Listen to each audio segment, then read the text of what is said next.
Oui, on a vu ce soir que le traité, le pacte climat, d'abord, il existe, que c'est tout à fait possible. Les banquiers nous disent que c'est possible en moins d'1 an de créer une banque du climat. Un grand juriste et certains de ses amis ont rédigé le traité. Donc si les chefs d'État voulaient le prendre, dans l'année qui vient, on pourrait mettre en œuvre ce projet. On voit qu'on rassemble très largement, aussi bien Alain Juppé que Manuela Carmena, qui est la maire de Madrid, qui est élue avec Podemos, aussi bien Laurence Parisot, l'ancienne patronne du MEDEF, que Rudy Deleuve, qui est le patron de tous les syndicats européens.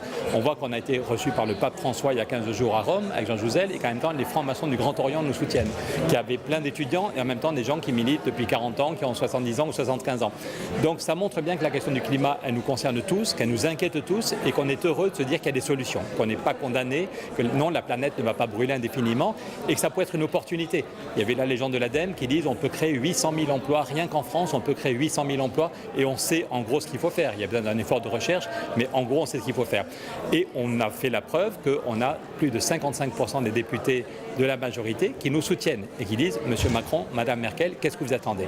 Et donc effectivement ce soir on est un peu déçus parce qu'on avait proposé à Emmanuel Macron de venir faire la conclusion en espérant qu'il allait reprendre, on ne lui demandait pas de signer mot à mot, mais dire on lance une négociation au niveau européen. Donc voilà, nous ce qu'on espère c'est qu'il n'était pas là ce soir, mais que dans 6 mois ou dans quelques mois, Emmanuel Macron, Angela Merkel, Monsieur Sanchez, Monsieur Rutte, Monsieur Michel, qui aura 8, 9, 10 pays qui seront là, qui seront d'accord pour signer ce traité. On peut mettre la finance, on a besoin de la finance, il ne s'agit pas de tuer les banquiers, on peut mettre la finance au service du bien commun. C'est ça qu'on demande. Aujourd'hui, on ne part pas de rien. Il y a la BUI, il y a les 2600 milliards créés par la BCE, donc c'est juste vraiment une question de volonté politique. Mais il n'y a plus personne qui doute de la solidité de ce projet.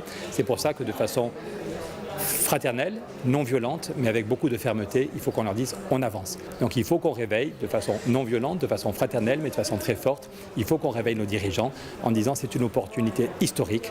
On sait bien qu'avec Trump, rien ne bougera au niveau international, mais c'est trop facile de se moquer de Trump si nous-mêmes on ne fait rien.